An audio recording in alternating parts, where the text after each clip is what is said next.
Hello everyone, welcome back to our channel physics academy. हमने last video में और last lecture में पढ़ रखा था लाइफ प्रोसेस का first part, that is nutrition. आज के इस वीडियो में हम डिस्कस करेंगे हमारा second part, that is respiration.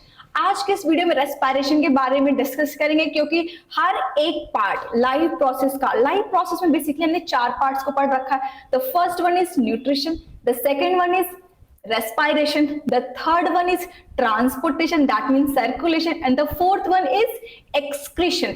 हर एक पार्ट अपने एक पार्ट से कनेक्टेड है। हमने न्यूट्रिशन पढ़ा, अब न्यूट्रिशन का जो सेकंड पार्ट है, इसके बाद जो हम लोग पढ़ रहे हैं second topic, that is respiration, वो न्यूट्रिशन से कनेक्ट है। जब न्यूट्रिशन हमारी बॉडी में आ जाएगा, जब हम पूरी तरह से खाना खा लेंगे, एनर्जी आ जाएगी हमारे बॉडी में, नए सेल्स बनेंगे, जो डैमेज सेल्स हैं वो रिपेयर होंगे, हमें एनर्जी मिलेगी। और ये प्रोसेस कैसे होगा? रेस्पायरेशन के थ्रू होगा।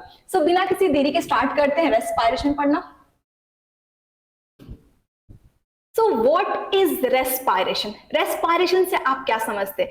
हम समझते हैं रेस्पायरेशन लाइक इनहेल, एक्सेल, यही समझते हैं, बट बेसिक मतलब क्या होता है रेस्पायरेशन का, आज हम ये डिस्कस करेंगे। Let's start. The respiration, the transfer of oxygen from outside of environment to cell within the tissue. हमारे बॉडी में जो सेल्स हैं, बहुत सारे सेल्स मिलकर टिश्यूज बनाते हैं। तो जो हमारा ट्रांसफर हो रहा ऑक्सीजन का ट्रांसफर कहां से हो रहा? आउटसाइड द एनवायरनमेंट, बाहर से जो ऑक्सीजन हमारे बॉडी में आ रहा है, हमारे बॉडी के सेल्स में आ रहे हैं, and then as well as the removal of CO2 from opposite way. अब क्या यहाँ पे हो रहा है? रेस्पायरेशन में बेसिकली आउटसाइड से जो ऑक्सीजन हमारी बॉडी में आ रहा है, हमारे सेल्स के पास आ रहे हैं, और उसी रास्ते से हमारी बॉडी से जो कार्बन डाइऑक्साइड है, जिस रास्ते ऑक्सीजन आ रही है उसी रास्ते हमारी बॉडी से कार्बन डाइऑक्साइड बाहर जा रही है। तो इस प्रोसेस को हम क्या बोलते हैं? Respiration. Respiration, I think it's clear now कि रेस्पायरेशन का मतलब ये होता है कि हमारे चारों तरफ से जो भी ऑक्सीजन हमारे एटमॉस्फेयर से, हमारे एनवायरमेंट से हमारे अंदर आ रही है, हमारे अंदर हमारे नोज के थ्रू पूरा हमारा फेरिंग्स, लैरिंग्स और ट्रैकिया के थ्रू होते हमारे लंग्स में जा रही है, लंग्स से हमारे सेल्स में जा रही है। अब उसी रास्ते जैसे वो सेल से ब्लड में गई, ब्लड से क्या हो रहा है? CO2 उसी रास्ते फिर वापस आ रहा है। तो ये जो पूरा प्रोसेस हो रहा है, इनटेक एंड रिमूव आउट, तो इनटेक एंड रिमूव आउट का जो प्रोसेस हो रहा है O2 का और CO2 का बाहर निकलना, इसी पूरे प्रोसेस को बोलते हैं रेस्पायरेशन। तो आज के इस वीडियो में हम एक एक करके समझेंगे कि एक्सटर्नल रेस्पायरेशन कैसे होता है, इंटरनल रेस्पायरेशन कैसे होता है, सेलुलर रेस्पायरेशन कैसे होता है। तो देखिए डिस्कस करते हैं, आगे बढ़ते हैं। It is a biological reaction. ये क्या है? बायोलॉजिकल रिएक्शन है that takes place within the cell of living organism. मैंने आपको बताया कि जितनी भी ये प्रोसेस हो रही है वो सारी की सारी प्रोसेस आपकी लिविंग सेल्स में हो रही है। अब ये क्या बोल रहा है? It is a biological reaction. अब ये बायोलॉजिकल रिएक्शन क्या होता है? बायोलॉजिकल रिएक्शन का मतलब होता है कि एक चेंज होता है हमारे बॉडी के अंदर, हमारे सेल्स के अंदर कंटिन्यूअस क्या होता है? ब्रेकडाउन या फिर और चेंजेस एंजाइम की वजह से कुछ एक रिएक्शंस चलते हैं जो सेल्स के अंदर, उसी प्रोसेस को बोलते हैं बायोलॉजिकल रिएक्शन। तो हमारे रेस्पायरेशन के दौरान क्या चलता है हमारे बॉडी के अंदर? बायोलॉजिकल रिएक्शंस परफॉर्म होते हैं हमारे सेल्स के अंदर। अब वो जो रिएक्शंस परफॉर्म होते हैं सेल्स के अंदर, उससे क्या होता है? द एनर्जी, उससे हमारे बॉडी में एनर्जी बनता है, that is the form of ATP is created during the process of breakdown of glucose which is utilized by cell and execute in various activity. It is very clear. And यहाँ पे बोल रहा है हमारे third step में कि अब वो जो सेल है, ठीक है, हमारे सेल के अंदर हमने ऑलरेडी पढ़ रखा था कि न्यूट्रिशन के दौरान हमारे स्मॉल इंटेस्टाइन में पूरे जो हमारे फूड थे वो क्या हुए थे? हमारे जो पूरे फूड की जो न्यूट्रिशन था वो पूरा न्यूट्रिशन हमारे ब्लड सेल्स में चले गए थे। अब ब्लड सेल से बॉडी सेल्स में चले गए। अब वो जो बॉडी सेल्स में हमारे जो न्यूट्रिशन, जो हमारा कार्बोहाइड्रेट गया है, वो किस फॉर्मेट में है? वो ग्लूकोज के फॉर्मेट में है।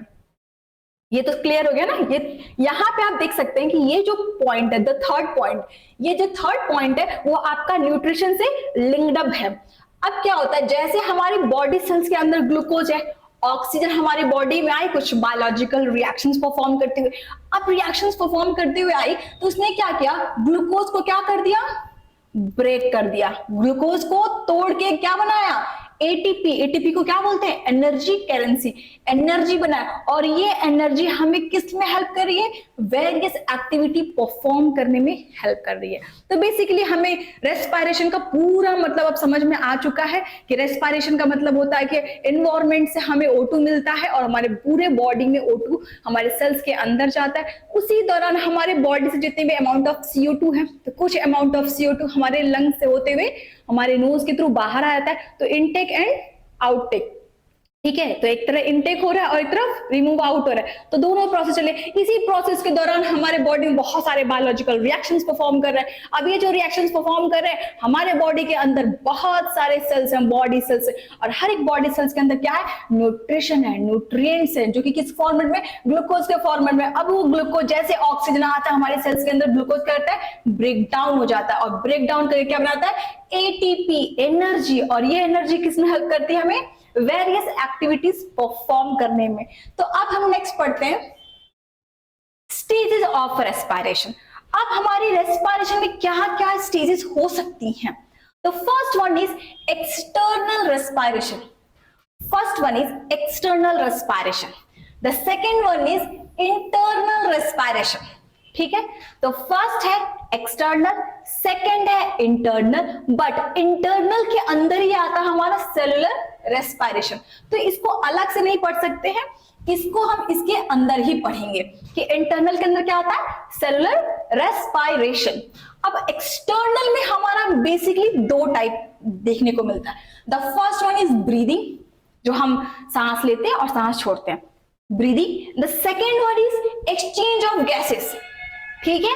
The first one is breathing, जो हम सांस लेते हैं और सांस को छोड़ देते हैं, वो पहला आता है हमारे एक्सटर्नल रेस्पिरेशन में। The second one is exchange of gases. अभी एक्सचेंज ऑफ गैस जो हो रहा है वो किसमें हो रहा है, तो ये इन्वायरमेंट से कहां जा रहा है, हमारे लंग्स में, ओके। इन्वायरमेंट से लंग्स की तरफ जा रहा है। तो ये पूरा जो एक्सचेंज है वो किसमें हो रहा है, हमारे बॉडी में हो रहा है। और ये किस टाइप का रेस्पिरेशन है, तो एक्सटर्नल रेस्पिरेशन है। अब क्या हुआ, हमारे लंग्स में तो चला गया, अब इंटरनल में क्या हुआ, अब ये इंटरनल वाला जो प्रोसेस है, यहाँ पे लिखा है कि ब्लड से वो सेल्स में जाते हैं, ठीक है। यहां पे आया कि इन्वायरमेंट से लंग्स में, ठीक है, फिर लंग्स से कहां गए होंगे, लंग्स से ब्लड में चले गए होंगे डिफ्यूज करके। अब जो डिफ्यूज करके ब्लड में गए हैं, वो ब्लड से जो हमारे ऑक्सीजन है वो कहां जाएगी, सेल्स में। सेल्स में क्यों जाएगी, ताकि वहां पे ग्लूकोज का ब्रेक डाउन हो सके। अब जैसे ही सेल्स में गई, वहां पे क्या स्टार्ट हो गया, सेलुलर रेस्पिरेशन स्टार्ट हो गया।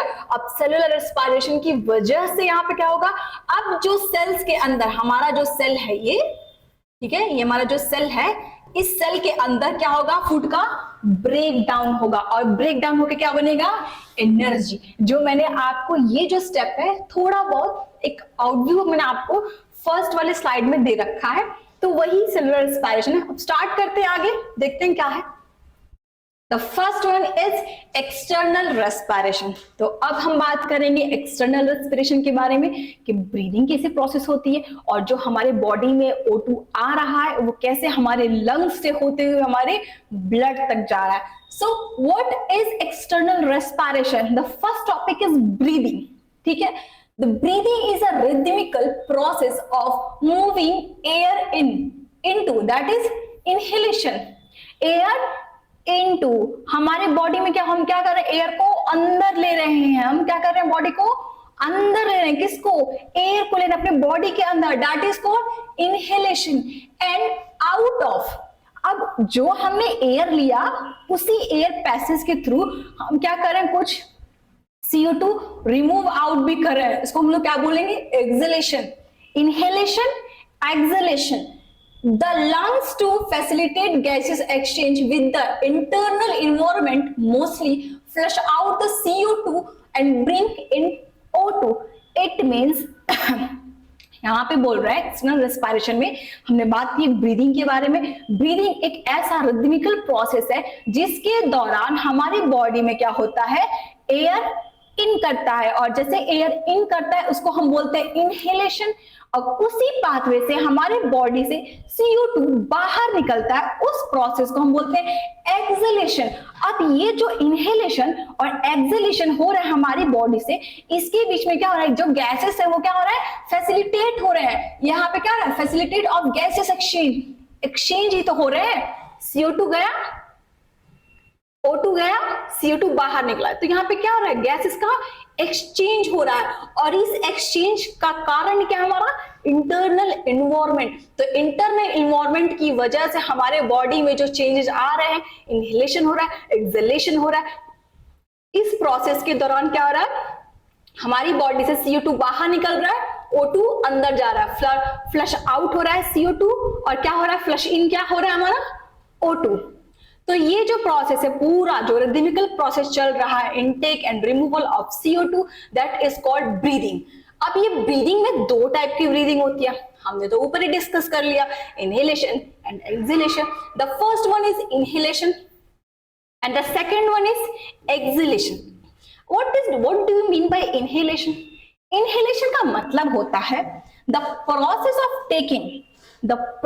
of taking in rich air in oxygen. ठीक है, ऐसा एयर जो रिच इन ऑक्सीजन हो, उस प्रोसेस को हम क्या बोलते हैं, इनहेलेशन। हम ऐसी प्रोसेस में जिसमें जो एयर होता है वो रिच इन ऑक्सीजन होता है और हम उसको इनटेक करते हैं, उसको लेते हैं, तो इस प्रोसेस को हम क्या बोलते हैं, इनहेलेशन।